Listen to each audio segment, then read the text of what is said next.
Welcome to another edition of Teaching Restored, where we are your weekly teacher council meeting, and we talk about how to be better teachers of the restored gospel of Jesus Christ. I'm Kevin Jones. And I'm Julie Hilliard. And Julie, recently we had an episode focused, and in fact, you did this one. You focused on Sunday school presidents. Oh, yeah. Yeah. And by the way, if you're not a Sunday school president and you maybe read the title for Sunday school presidents, and you may have read over that and thought, well, I'm not a Sunday school president, forget it. And you skipped over it. Don't. Go back and listen to it. There's so many great things that came out of that. We're going to be doing more and more that are episodes that are focused on specific roles or responsibilities. And they still have great ideas in it for even if you're not in that role. So make sure you listen to that. But because of that, I was talking to a ward Sunday school president, and he had some issues that he didn't know how to deal with. And I want to talk about that issue and one way to think about it, one way to think about his issue. But before I actually get there, I need to set it up and make sure that we understand a few things. So this idea that I'm going to share here and we're going to talk through and kind of wrestle through is an idea I had about 20 years to write a book on, 20 years ago to write a book on, and I haven't done it yet. I've written the other book, but I think I am actually going to make this my second book because this has such a broad application in life overall that I think you could take this principle and apply it to everything else and realize, oh, we're totally getting that wrong. We've got that wrong. Oh my goodness. When you look at it from this lens, it starts clearing things up. So let's start this way. Julie, what is the difference between accountability and responsibility? Okay. I guess I think about accountability as meaning like the buck stops with you, Okay. but you can take ownership for anything that's yours. So responsibility, I think of actually responsibility as also being kind of a proactive principle, like you taking responsibility. And I think it oftentimes goes with initiative. So it's taking ownership, but then it's also taking ownership such that you often move things forward. You're responsible for something. But you can't use the word responsible or accountable in your definition either. Okay. So you have ownership for something. You take ownership for something. So I'm thinking about ownership. Okay. And I want to use accountability when I say that. But then when I think about accountability, I think there's almost a return and report aspect to accountability, and responsibility can be more of an internal thing. Okay. Am I anywhere close? So yes, you are. I have asked hundreds of people this question. And do they flounder? Very few can really answer. I don't want to say correctly answer it because a lot of what you said are true. Some of what you said is true in some certain circumstances, but not true in others. And it depends on what context you're talking about. Like I use these words all the time. I know. Like, and I use them like now you're making me like insecure. You're going to have to like alleviate some of this. That was not my intent. Oh man. Yeah, we do. We use accountability and responsibility interchangeably all the time. But there is a definite difference, and understanding the difference has a huge impact on life in just about every context. You share. So let's go through this. You talked about action, right? Yeah. And how you felt accountability was more action. Responsibility. You said responsibility was more action than accountability. I feel like accountability is like a return and report type thing. And so it's more of I think about accountability as you are accountable for certain criteria that are set out, where responsibility, there aren't necessarily criteria. You just take ownership for things. What's the word that I'm looking for? There's a different word that describes what I'm getting at. And it's like, can I just take 2 seconds? Because I'm Yes, like go for really, it. okay. So one of the things that drives me insane, my son and I are working on his applications right now for college. And if anybody has ever done the BYU application, It is a I mean, multi-day, many hour oh, process going back and forth with sons and daughters and trying to figure out. Yeah. so this is the thing. I'm like, Liam, this is yours. And he's been taking responsibility for this, right? Okay. And he is accountable to to get this done. Like Okay. he's Okay. accountable to us. Like I'm He's saying, accountable to you. yeah, like I am holding him accountable for making sure that he gets certain things done. But Mm-hmm. so here's what happened though. There were a couple of snafus. The deadline is today. Oh. So he discovered a couple of snafus in this past week that are going to take more time than he has to unravel. So Liam is going to miss the early application deadline. And last night, Todd and I were talking about this. Todd's out of town and we're talking on the phone, and I'm angry a little bit because I feel like this was his responsibility.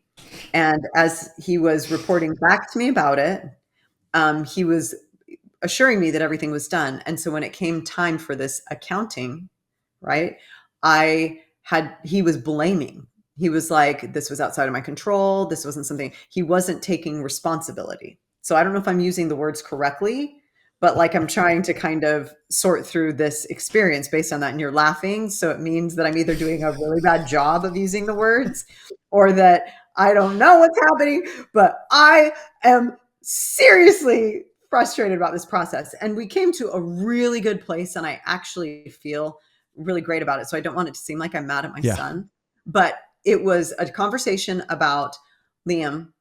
He was blaming, frustrated, and it was kind of victimy. And I know we do that when we're emotional. Mm-hmm. And so I'm like, what do you have control over? And so that was part of the conversation, right? Mm-hmm. What is yours that you can control? And then he's like, this, and this. And I'm like, okay, and when could you have controlled that? Right. And so we had to kind of go back and talk about the places where he was blame shifting and what he could have actually done, what he was actually responsible for, and what he owned, basically. And he couldn't shift that onto anybody else. And I think that that's a huge problem. I have a real big kind of pet peeve with people who don't take responsibility. And so that's hard for me. And so am I using the words right in that whole, I'm going to stop talking because I feel like you need to teach me how to say this right, but the experience might be a good example to teach it from. I don't know. It is such a perfect example. The reason I was laughing was because this example is perfect for what we're going to talk about today. Okay. And I'm wondering if when we get done with understanding this whole thing, if you will look at the situation with Liam completely differently after. Oh my gosh. Okay. I don't know. In a good way. No. This I is hope in a good way, because I'm like, maybe I'm going to beat myself up because I handled it badly. I don't know. No. Okay. Please give yourself a lot of grace here, because it is, if we don't understand the difference between accountability and responsibility, it is easy for us to just go off of what we knew and what we've done always, right? And how we have taken care of things and how we interact with people and hold each other accountable, or, assign responsibility or whatever it may be, right? Yeah. Once And we truly understand, especially, like, how do you teach responsibility and accountability? yeah, right. And that's what we'll be talking about as we get into your example. So, okay, let me give you, what you had was a great example. Let me give you another example of accountability and responsibility. Actually, two examples. First example, when a child is born, they cannot do anything on their own and continue to live. Right. As parents, we have to do everything for them. Over time, they take on more and more of those tasks, of that thinking, of those, whatever it is. And to the point at some point where the parent no longer does any of it and the child is doing all of it. They're independent. They are independent. So we think. But Okay. yes, that's that. I don't think that's how we act a lot of times, though, right? We say you're independent, but No. For sure. But I think that, like, I'm trying to fill in the word, like you were saying things and describing it, and I'm like, responsible, but then you didn't use that word as you're talking. You're like, they become increasingly and you're like, capable of you were anticipating me saying that. And I purposely didn't say any of those yet. Okay. I know, you're driving me crazy. Okay. So when these children grow up, they need to learn specific things, right? So when Kelly and when our oldest was, I think it was in second grade, we decided to homeschool. One of the reasons we decided to homeschool is because our number 2 got into school and was just a teacher's aide for the most part. She caught on, she understood it was done, and she wasn't learning anything. She's bored. Completely bored. So we pulled them out, taught them, et cetera, et cetera, et cetera. At some point we have put our last 2, we have 8 children. So we put our last 2 into regular public schools. So tell me, who is accountable for children's learning? The school? If you say who's responsible, I feel like I can answer that question better, but I don't know if I understand what accountability is anymore. So let's put this little definition in here that will help us understand. Okay. The accountable person will receive direct consequences. Oh. Good or bad. Good or bad. Not necessarily just bad, right? But good or bad. So as a parent, is the child, because the consequences are going to hurt them the most, or is it the parent? It's at that stage, because remember, the parents are in charge a lot when they're young. They're in charge a lot of what is happening to the child. So it's kind of both. But the child doesn't know, and nor can they understand that that they have accountability for that. So it's really on the parent at that point to make sure that their children are taught. So, but if accountability is by definition who's going to bear the brunt of the consequences, in this case, you also have to understand their capability to take responsibility, to take on the accountability. Yeah. Their capability to take on the accountability. Okay. Their capability to take on the accountability. So when we talk about who the consequences affect, it's not going to affect the teacher. It's going to affect the parent more, and the reason we wouldn't say it affects the child and the child is accountable is because of their capability at this point. Correct. Right. Okay. That's a little complicated. So let's say that Kelly and Kelly, she is homeschooling. Okay. At that point, Real life. At that point, she has, and I'll just say in context of her, she has accountability and responsibility for that. She has taken on accountability for this, which she naturally has, but she has also taken on she could assign out the responsibility to someone else. Mm-hmm. At some point, she puts the kids into public school. Now who has the responsibility? The teachers have the responsibility, like public school has a responsibility, but Kelly still has the accountability. Is that what you're saying? Yeah. Because if the public school, if the teachers don't do their job and mess up with our child, they're going to go, yeah, sorry, that sucks. Yeah, that's too bad. That's it. There's, accountability is not. We could go back and say, you were bad and you deserve some consequence. But in the end, it's us. It does not directly hurt them. It directly hurts us and our children.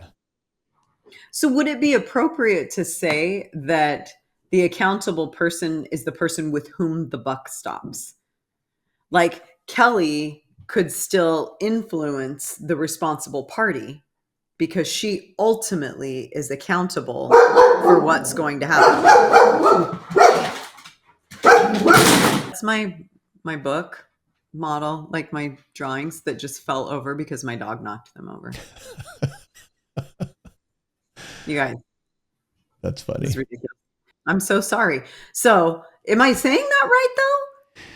So, like, I feel like I'm still messing it up a little bit. Like, let me ask you, I feel like you need to simplify this more, because if I'm struggling with it, yep. I think other people might struggle with it as well.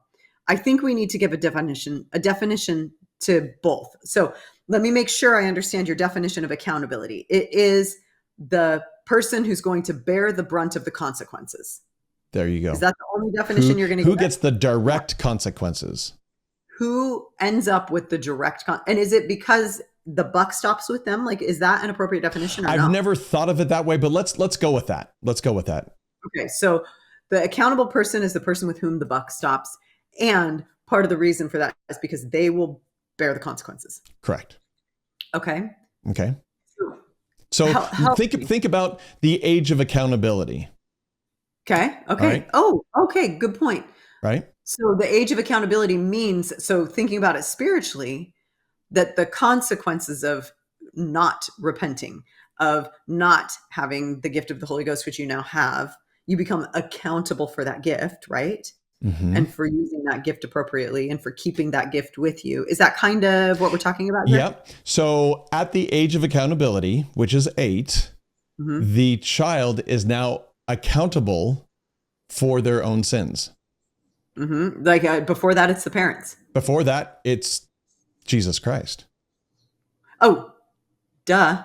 Right? Yeah. Let me preach false doctrine real fast. That was not very thoughtful. I don't know what just happened. Duh. I'm sorry. Before that. Correct. Right. So they have to have the capability to be accountable. And then once they are accountable, they bear direct consequences of actions, of their actions. Okay.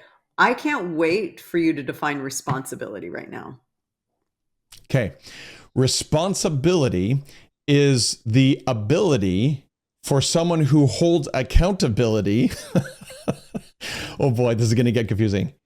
And gives them, let's say, an assignment that goes towards their accountability. Okay, say it again. We've got capability, responsibility, and accountability swimming in my brain right now. Okay, so let's go back to the teacher's example. All right. Nope, say it again. Say it one more time first. You got to say it one more time first, and then you can go back to the teacher's example. Responsibility is an assignment from the person who is accountable to fulfill some action or capability or some I'm going to say some action or outcome. So could you be both the accountable person and the responsible person? Yes. You could. Yes. Okay. So unless you didn't want to. And think of an employer. I own a business. I am accountable for this business, and I'm also responsible for everything that happens. However, I can have an office manager, and the office manager is responsible for these things. Mm. If my office manager fails in those things, she's like, yeah, oh well. Nothing actually directly happens to her, but it directly happens to me because there's maybe loss of revenue. There may be feelings that I have to kind of figure out with clients and they got a little ruffled or whatever. She doesn't have to deal with that. I'm the one who has to deal with that. So would it be appropriate to say that you can delegate responsibility, but you cannot delegate accountability? Exactly. Okay. You cannot take your accountability and have someone else, here's a word, subsume it. Not assume, subsume? Subsume What's that it. Mean? Basically take it under their wing, saying, you have accountability, but you know what? I'm going to take it from you and make it part of my accountability. And that is basically what subsume means, to pull away from and to take it and to hold on to it yourself. Okay. So that's an important point that we're going to come to a little bit. But I before can we, actually see where this might be going when you add the word subsume. yes, it's Okay, that's really interesting. Okay. a huge piece of this. Yes. Okay. Okay. Okay. Let me look at some of my notes. Because accountability and responsibility are different. Uh-huh. The way we may look at a particular task could be completely different, and our attitude toward that task can also be completely different. Oh my gosh, I just had an epiphany. Okay. So think about Liam's thing. You talk about the way Correct. that we look at it and the way that we approach it and consider it and all of that. Liam has accountability, not me. Correctamundo. So me trying to hold him accountable is wrong. Correct. And that's part of what maybe I think that naturally he felt accountable because he knew that the consequences of it affect him more than they affect me even. Mm-hmm. So I think he implicitly understood that, but my behavior, You were trying to subsume some of his accountability. yeah, because Mhm. this was part of how I was trying to motivate him. Correct. Exactly. Like when we try to hold people accountable, are we actually subsuming some of the responsibility? In a lot of instances, correct. That is not always, but a lot of instances, yes. Oh my gosh. Okay, let me just share something super fast. Okay. Stephen M. R. Covey wrote a book very recently called Trust and Inspire. Okay. And this is one of the things that he's talking about. Mm. He's talking about our job is not to hold people accountable, to manage them. Our job is to inspire them, to light a fire under them, and to have trust in them such that they are accountable themselves. Why? Okay, let me ask why. Why does he say that we should not try to hold people accountable? So I don't know that he actually uses that phrase, but he's basically saying that we limit people when we do that. That that How do we, we in the case with Liam, how are you limiting Liam when you are trying to hold him accountable? I think in two ways. One, I think that when people feel less accountability, then they are less motivated and more inclined to try and pass blame, Very good. right? Yes. Versus when you feel and you recognize your own accountability, you're more invested and you reach your own potential and you do better, you get better results because of intrinsic motivation versus Very extrinsic good. motivation. Yes. I'm getting this, aren't You're I? nailing it. It like started to click just when you did the subsume thing. Okay. That is so interesting from a psychological perspective Yes. as well as a spiritual Yep. perspective. Yep. Both they go together, which is, they everything spiritually and psychologically actually do go together. But when in things like this, when they just match up, it's just like, oh, the angels sing and the heavens open and the rays shine down. You're like, oh my goodness. And that actually totally works. And it does. Okay, I kind of want to read you this one line. Hold on. Okay. Let me just grab it because it is so okay. So I just underlined it and I know exactly where it is. Okay, right here. Wow. Look at you go. I know because I knew I marked it. And so this is what it said. It said, trust and inspire is the new way to lead. Its goal is to unleash people's talent and potential, to truly empower and inspire them rather than to try and contain and control them. It's about trusting people to do the right thing and inspiring them to make meaningful contributions. It's about connecting with people through caring and belonging so that we and they can successfully respond to our disruptive world. And this is the part. It's about then connecting people to purpose by making the connection to accountability, right? Mm-hmm. So that they feel inspired not only by what the organization group, whatever they are trying to accomplish, but also by a sense of purpose, meaning, and contribution in their work. And I think that the contribution part goes back to making a connection with accountability. Mm-hmm. That was like kind of I like that. Yeah, I for me. hope in the book, I hope he gets to the point where he says, you can't take on something along the lines of, you can't force them. You can't take on the response or their accountability. I mean, what he's saying, he said the new way of leading, that's actually the only way of leading.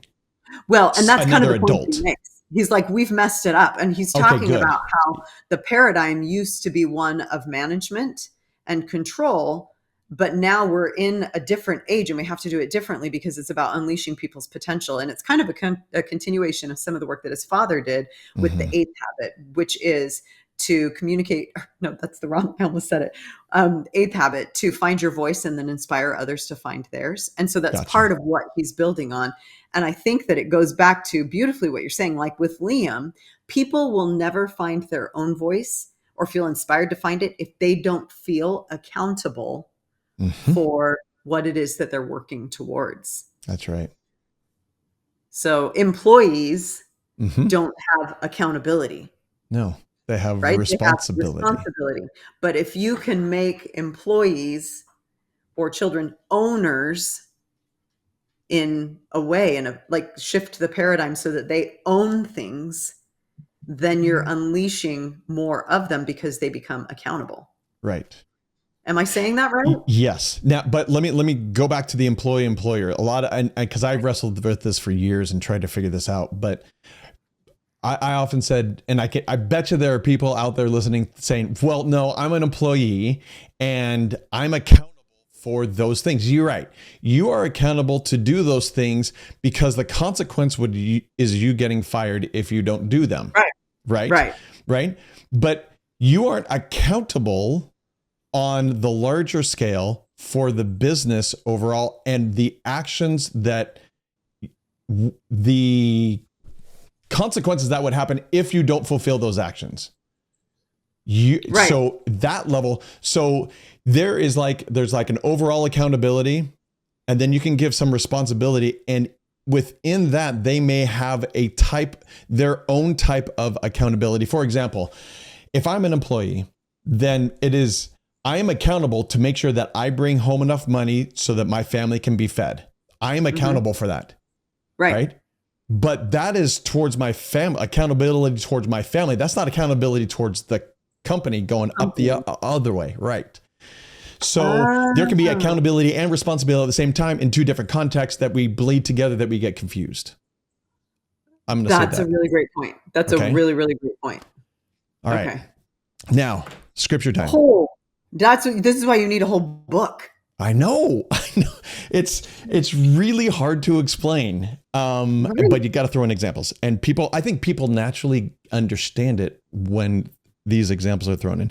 Go to D&C 101, Doctrine and Covenants 101, verse 78. Okay. 78. Why am I Will singing you read that? it? Oh my gosh, I forgot we were recording for just a second. That's embarrassing. Because I would do that in conversation, but I don't usually do it when we're recording. That's all right. Okay. We love who you are. This happens in scripture study a lot. Somebody will like just sing the verse. It's my turn to read. Okay. That's good. Will you sing 78, please? No, but I will read it. Okay. Sounds good. I got to do old lady eyes. That every man may act in doctrine and principle pertaining to futurity according to the moral agency which I have given unto him, that every man may be accountable for his own sins in the day of judgment. Okay, I totally want to look up accountability right now. Right. And if you look up accountability in index, the topical guide, so it's not, it's almost all, is that the word? I did this, and I think it's almost all in relation to the United Order. every single time except for one, if I remember correctly. So it's really actually not used in the context that we're trying to figure out. So that makes it difficult to do. Okay. However, Well, the topical guide doesn't do that. The topical guide's got some interesting stuff that it's connected to. Okay. Anyway, go. You make your point. I'm so sorry. that's okay. So can anyone else be accountable for your sin, Julie? No.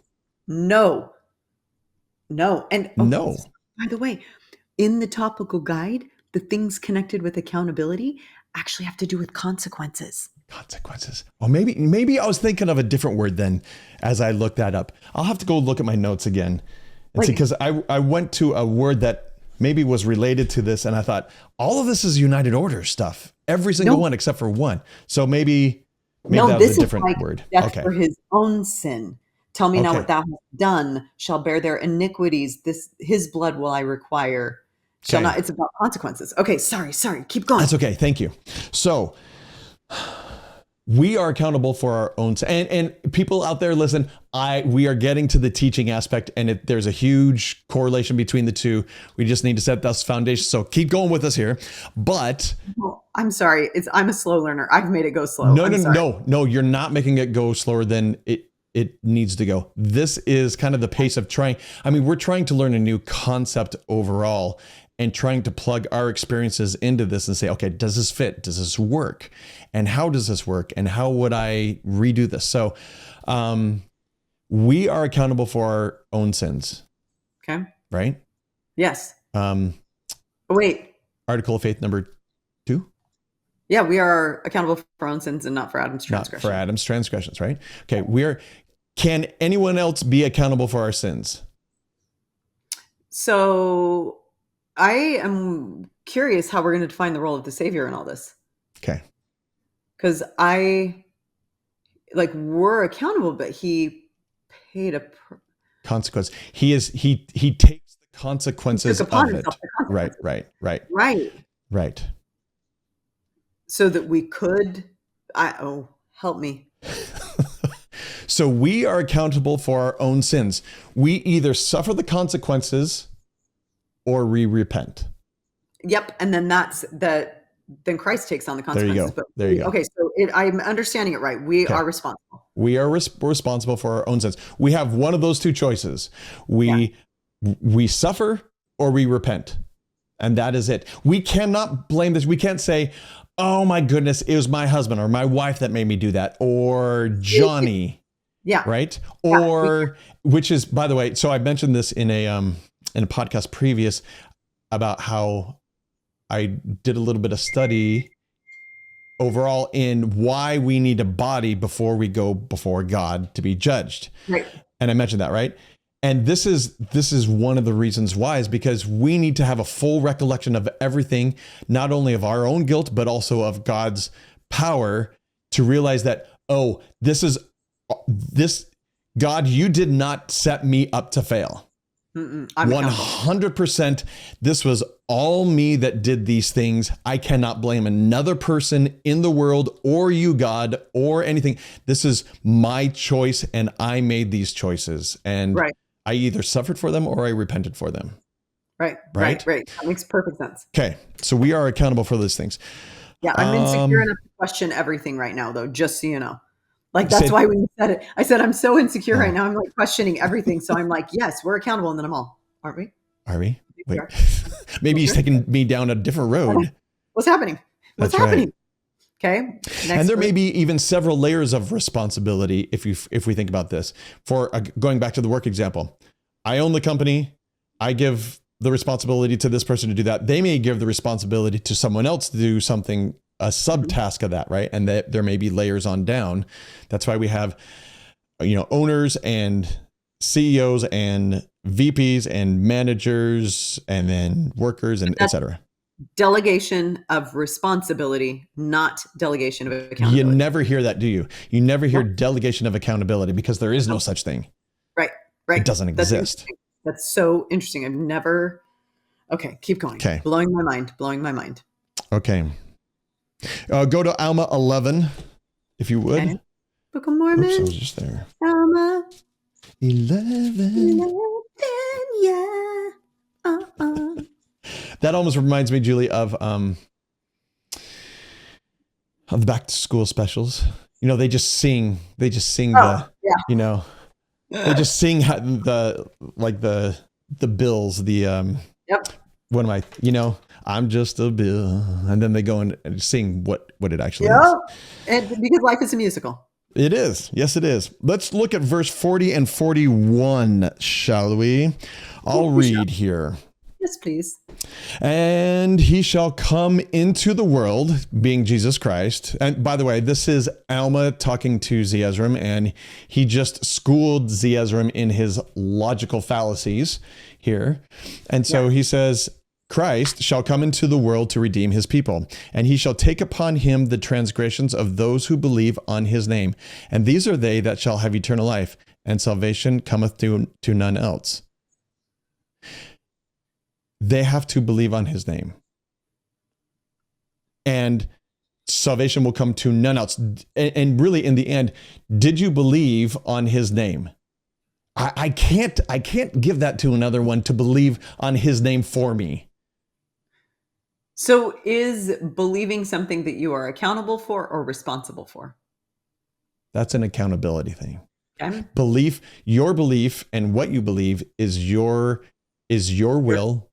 You're accountable for doing that. You're accountable for that. He says, therefore, the wicked man remain as though there had been no redemption made, except it be for the loosing of the bands of death. For behold, that day shall come that all shall rise before the dead and stand before God to be judged according to their works.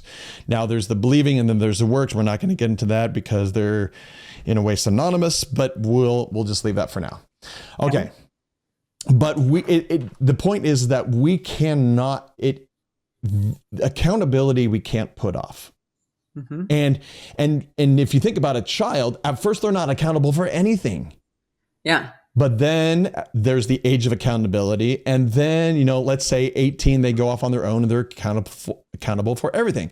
So there really are two types of accountability. The first type of accountability is natural. If we want to live, we have to eat. There is no way around that. And what we eat, and, let's say we're an adult. Okay, let's take it from an adult perspective. If we want to live, we have to eat. No one can really force feed us. Right. I mean, yes, if you want to get into technicalities, you can be in a coma and someone is feeding you. Okay. We're not doing that. But what you're saying is like, you can't delegate your eating to someone else and then you reap the benefit of that. Well, you can, and we do that all the time by going out to eat. No. That's feeding you. That's not eating. Okay. You can't. Okay. Very good. Yes. Then you are correct. Yes. Yep. So like, it's interesting because I would have said you are responsible for eating, right? In my own mind, but no, because if you can't delegate a task, I'm going to define it now according to what you're teaching us as an accountability, like belief. You can't delegate belief, and therefore you are not responsible for your belief. You are accountable for believing. Am I oversimplifying? Yes. Yep. Keep going. Yep. Am I oversimplifying though? No. Or is it? Okay. No, that was it. That's all I had to say. Okay. I'm just saying if you can't delegate it, then it's something you are accountable for. Good. Not something that you are responsible for. Right. That is correct. You are, so in the difference between feeding and eating, you can give someone else the responsibility to feed you, but what you eat, that is all you, or that you eat at all. So I'm responsible for feeding my family. Correct. But the members of my family are accountable for eating. For actually putting it in their mouth and eating it. Yeah. Rather than a Snickers bar every day, all the time for breakfast, lunch, and dinner. Right. So if I try and delegate my responsibility, that might be what actually gets ingested. Let's be honest. Okay. That is, but they have the accountability to say, I'm not going to eat that because that is not healthy for me. I'm going to go make my own dinner. Right. And something more healthy, Mom. Because they are responsible for the consequences. They are accountable. Okay, exactly. You got it. That's correct. That's correct. Okay. Caught myself. Okay. The other type of accountability is acquired accountability, as in a child acquires the accountability for their own sins at some point, like age 8, right? They acquire at some point, they go off into the world and they are 100% accountable for everything. Whereas when they were born, they were 100% accountable for nothing except to maybe breathe. And that's about it. Okay. So not inherited, but acquired accountability. Acquired. Like you kind of, and that's a process almost, isn't it? It is, or a decision. Which can turn into a process. For example, if I decide I am going to get my license to drive, I am acquiring the accountability of driving, which includes putting gas in my car. Mm-hmm. If I don't do that, I can't drive. Mm-hmm. I mean, I can't give that responsibility to someone else, but I have to make sure that gas is in my car if I want to actually drive. You can delegate the actual putting of gas in your car, just like you can delegate the feeding part, but you cannot delegate the eating part, or you cannot delegate the accountability for having a car filled with gas. Yeah, that's right. Yeah. Because if, okay, you got that, right? Okay, good. So there are those two kinds. Now. So acquired accountability. Okay. So this is where it gets funky. It's already been funky. It is already funky. Okay. This is not the moment that it gets funky. It is, because now is when we start to really apply it to real life. We've had examples and that's been good. But let me ask this. Kevin. It's already real life. You're saying I am about to make it harder. That just just be accountable for, I'm just kidding. We're gonna put this into real life and make this a little harder then. Okay, let's do it. And you have actually answered this somewhat. What do we do when someone is not fulfilling their accountability? Punch them in the face. Okay, that's one thing. Pray harder. Oh my gosh, when Liam is not fulfilling his accountability, what do I do? I don't strangle him though. Like this old trust and inspire thing. Right. Like, okay. How do you do it? Answer me. There are two things that we can do, and they're both wrong. Number one, we can force them. We can try to hold them accountable, like you said earlier, right? That's another way. That's another way of looking at it, right? We can force someone to eat. You open your mouth, we will stick that fork in there and you will eat this. That is wrong, right? We cannot take on that accountability. The second thing we can do is subsume it and say, you know what? I am taking on their ability to do this, and I need to make sure that it's me. And what we do, like you mentioned, when we subsume someone else's accountability, my mind changes, their mind changes, that it's no longer on their plate. Now it's on my plate. And we do that all the flooping time. All the flooping time. I flooping almost did it last night when Todd and I were talking, and he's like, get Liam's login for BYU's application. So that we could subsume. And luckily I had enough wisdom to say no. But I used the wrong word. I should have said, Liam is accountable for this. Yes. Not us. But instead I'm like, this is his responsibility. No, this is his accountability, Kevin. Yes. I cannot subsume it by getting his login. Oh man. Okay. Let's take this a little step further here. Okay. When children grow up and they go off like Liam's doing, right? He's a senior. He's going to go off and be on his own. And I mentioned this, I think, on another podcast, but I wish I could remember who. I have it somewhere. I could probably just pull it out of my drawer here. Old CDs that my wife and I used to listen to. And he's an LDS therapist, I think. And he would say the art of parenting, my bad. The art of parenting is letting go. As they get older, we have to let go and let them take on their accountability. What we see so much these days is that parents hold on to the accountability for their children and are forcing them or subsuming their accountability. And the children who are now 18, 20, 25, 30 are not taking full accountability for their lives. I mean, that literally is like helicopter parent. Yes. Like getting out. Oh my gosh. And that, I mean, that speaks to my soul because I agree with that in theory. Yeah. But then when it comes down to it, it's like, dude, you gotta fill this out. You gotta get this done. You can't blame anyone else, dude. Okay, I'm gonna make sure that you get these essays done. I'm gonna make sure, right? The parent comes out and we subsume that accountability. Right. So what you were talking about is that like these two crutches that we have of subsuming responsibility or trying to hold them accountable are the opposite of that. Inspire like and trust. Opposite of trusting and inspiring our kids, which if we want to unleash their potential, we have to do. We don't want to have to continually like step in and I mean, that's so enabling, right? If we remove obstacles for them and remove consequences, we become an enabling parent. Correct. 100%. If God did that for us, he would be an enabling God. Right.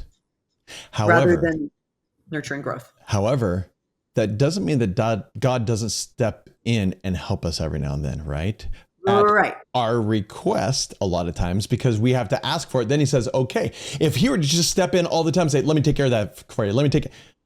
He now is subsuming our accountability. He has to help us understand how to be accountable and then how to say, hey, Father, I need some help here. Can you help me? I'd be happy. Yep. And how many times have we heard that God wants to bless us? We just have to ask for it.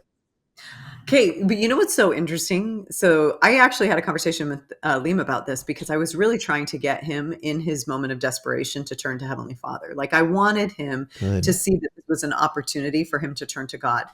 And his logic was sound, but this argument kind of made me go, and what he said to me was, Mom, Heavenly Father is not going to fix this because he wants me to use my agency to make decisions. And I used my agency and made the wrong decisions. And so he's like, he's not going to come in and help me now. And I'm like, isn't that interesting? And so like, go ahead and respond to that. Bill, I'll tell you kind of my thought. I think the logic is sound, but only to the degree that he talked about. I mean, he said he isn't going to fix it. Yeah. But what else can he do to help with the outcome? There are other things he can do than fix it, right? Okay. Totally. And that was kind of what I said. Like his logic made sense. Like I loved that he was assuming like, would that be responsibility or accountability? I mean, I don't know. Like he was hanging on to that, though, right? Probably both.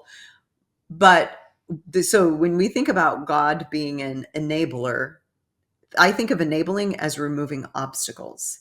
And he doesn't remove obstacles that are intended for our growth. He probably helps us to get past or over them, right? Like he gives us the energy and strength to surmount those obstacles. But I do think that there are times when he will come in and actually remove obstacles.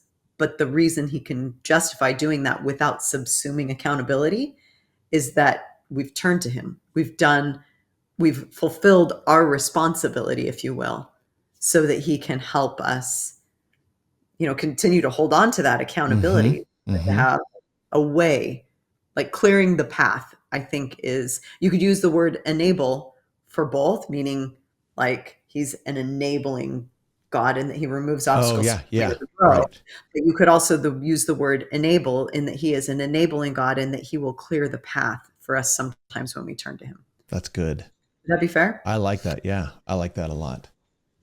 Yeah.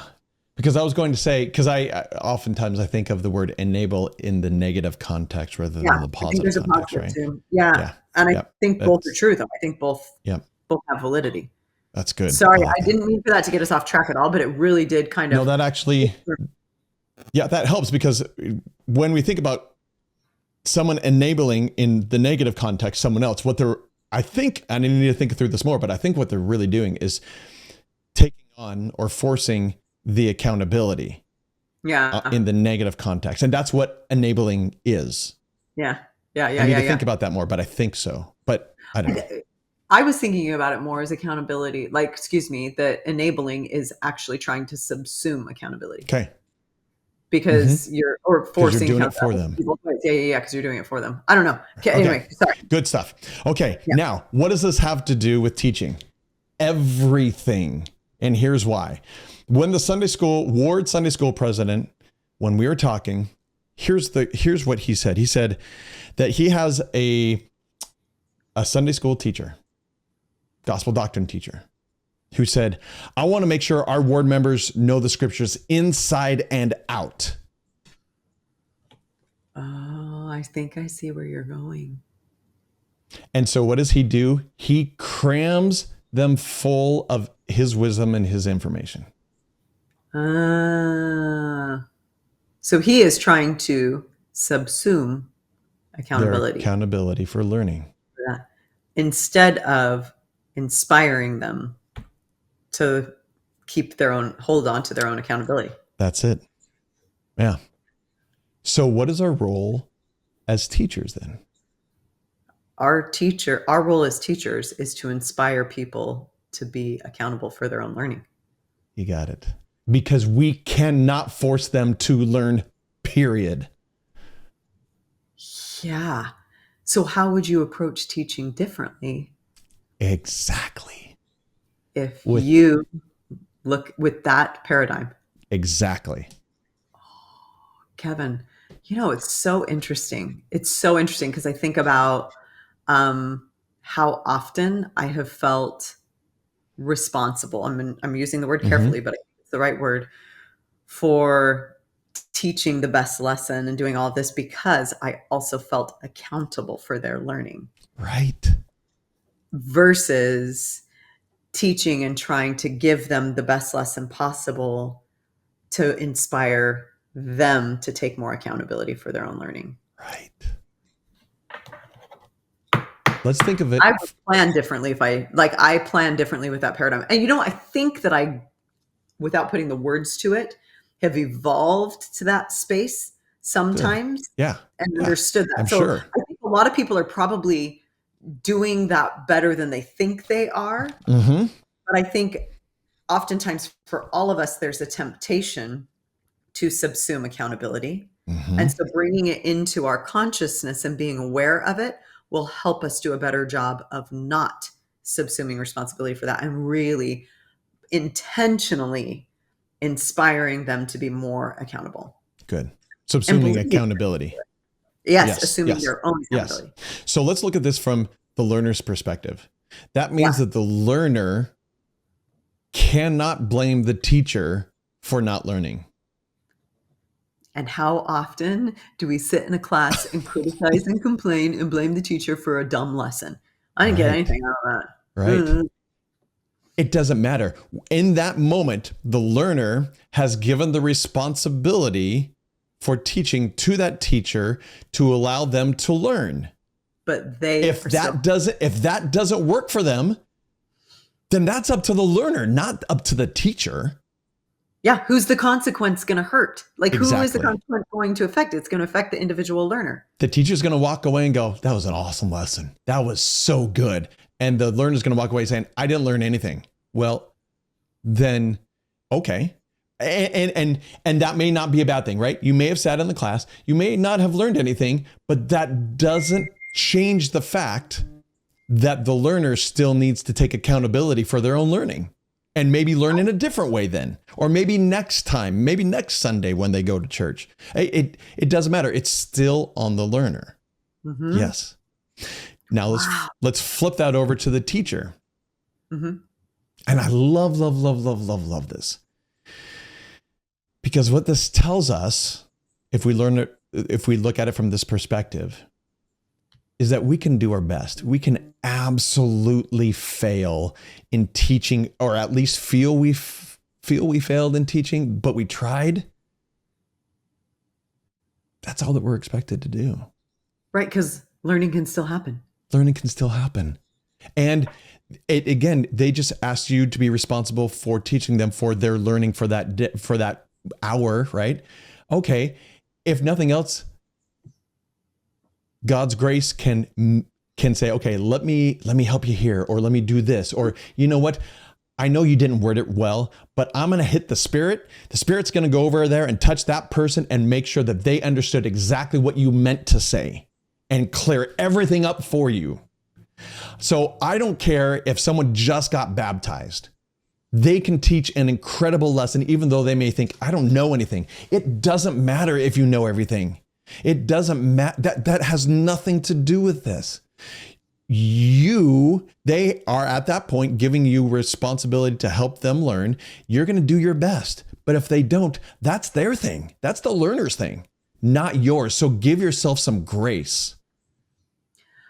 So I hear you saying, and tell me if this is right, that it is okay to feel the weight of that responsibility, but it is not okay to take on the weight of the accountability.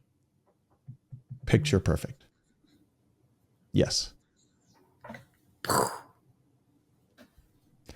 The way understanding this, the way we teach can be completely different. It can be freeing, honestly. Yeah. The way we teach our children and deal with our children, completely freeing now that we understand this. Oh my gosh. When you just said that, I'm like, okay, so now that I've been released from my state calling, that teaching calling, yeah, I really felt kind of this impression that I need to study differently so that I'm better prepared to help my children learn. But I have to be so careful that I am very good. working to inspire them to take more accountability for their own learning in the scriptures instead of me trying to take accountability for making sure that they learn. Right. So That's hard. Yes, it is. So as we think about teaching our children, teaching a class or whatever, I think a lot of the question is not exclusively, but becomes less of what am I going to teach them and more of how am I going to inspire them to learn? Okay. I got some work to do. We all do. Because I'll tell you, even though I know this and understand this, and I've been thinking about this for years, it's easy for me to fall in the trap of, okay, I'm given a topic. Okay, I'm going to go teach this. And it's easy for me to fall into that. But I even struggle with trying to turn that around and say, okay, this is just about inspiring here. I'm going to inspire them that the scriptures are the best thing in the world. And you need to be in this all the time. You need to be in the scriptures and the words of the living prophets all the time and soak it up and get to the point where you are excited to go read your scriptures, right? That, by the way, that is a possible thing, children. Yeah. Great. Yeah. And they will feel that and they'll go, maybe I can pray for that. Or maybe I can do it until I feel that. And if my dad thinks that's a real thing, then I'll tell you what we were trying to do in the first place, rather than cramming it down, will happen so much faster and with so much more power than us trying to subsume or force it. So true. So true. I can see the wisdom in that. And now I've got to figure out exactly how to do that appropriately. Right. And like every situation is going to be different. Right. And every home's going to be different. And every class dynamic's going to be different. Like the way that you apply this principle is going to look differently for everybody, I think. Right. Wow, Kev. So how does the Sunday school president help the teacher who says, I want them, what does it say? I want our ward members to know the scriptures inside and out, and in this way, cramming it down their throat. How does he help them? Well, teach them about accountability and responsibility. Yeah. Although that's difficult to do, right? It is difficult to do, except if I was that Sunday school president, I would probably go in and ask him, what do you think you should do to be able to do that? And then open up a dialogue based on, you got to understand where he's coming from first. If you understand his motivation and you disagree with his strategy, you still have to get into his motivation and build on what is good about it. Or it'll feel like a profound disconnect when you go to give them a little bit of coaching. Right. But I think it's very appropriate to take out those same scriptures that you read even and say, who's accountable for their learning? It's them. Okay, so how do we approach this in a way that inspires them to take accountability for their own learning instead of us feeling accountable to get it all in. Right. Like, can we inspire them to love the scriptures instead of forcing them to listen to the scriptures? Or, what's the fruit of each So, one? so do we not talk about facts then? Do we not talk about, this is the doctrine of Christ and say, okay, what are the pieces of the doctrine of Christ and how's that? I mean, do we not teach that then if it's just inspiring? No, no, no, no, no, no. Don't you think that part of what inspires you to love the scriptures is being in the scriptures? Yeah.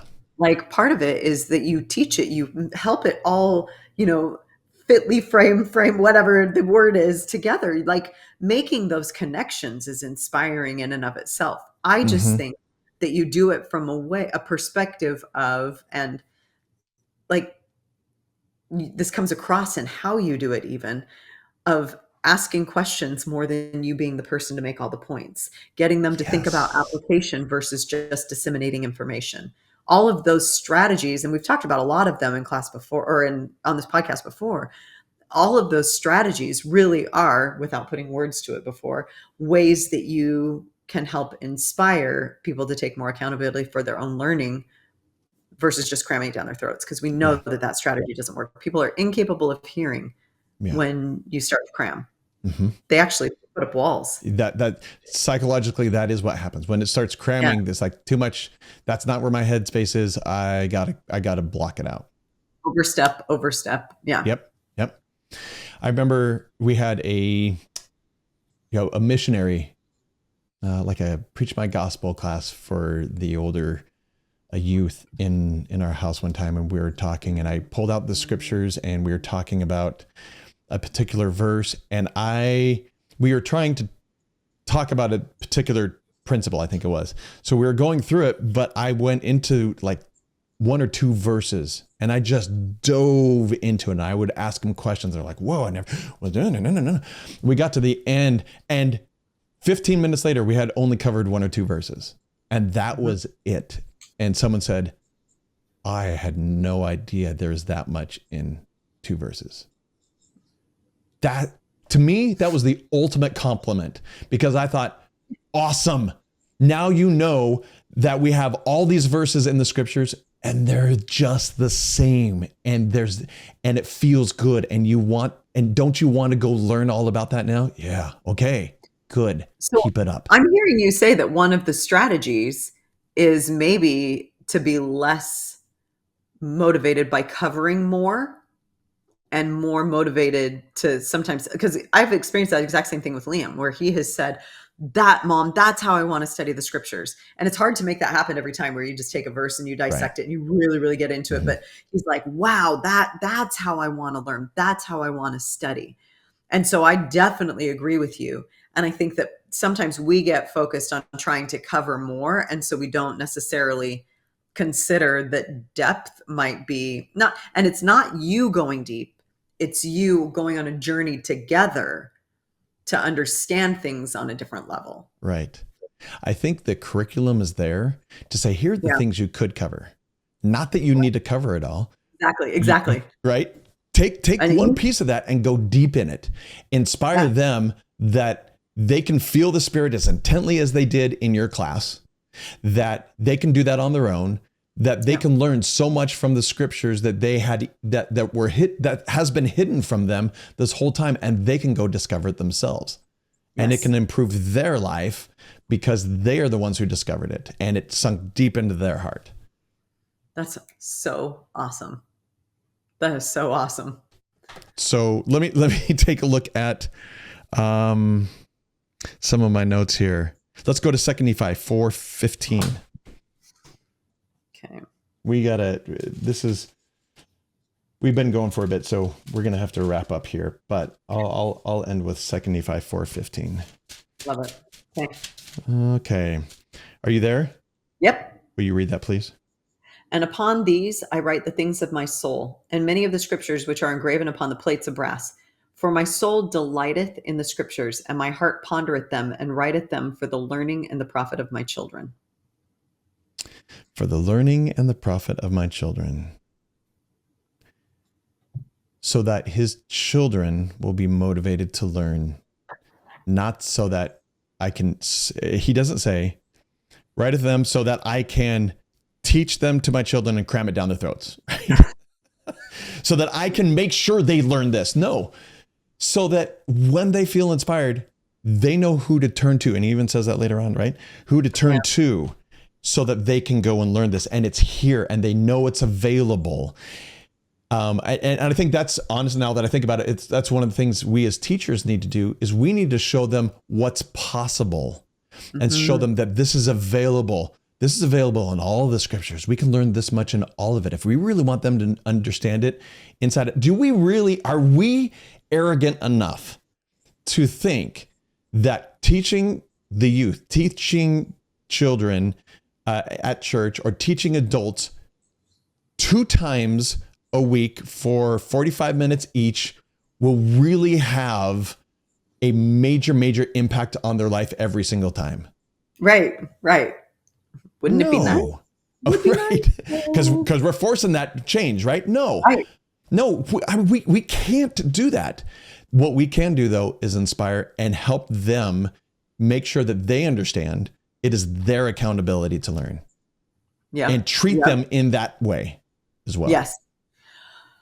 Wow. It's so scary to me, because here I have a senior that's going to go off. He's going to go to a little bit of school. He's going to go on a mission. And I don't have very much time to do this, Kevin. No, but part of the thing is that he will go off and he will fail. Right? We have to anticipate he will fail in some way. That's the part of learning. And we as parents can't dive in and subsume their accountability in that. We have to say, what are you going to do about that? And if they ask for help, well, can you give me some ideas? Yeah, I'd be happy to give you some ideas, but I'm not going to cram it down your throat. I'm not going to make you do it. I'm not going to force you to do it. Here are some ideas.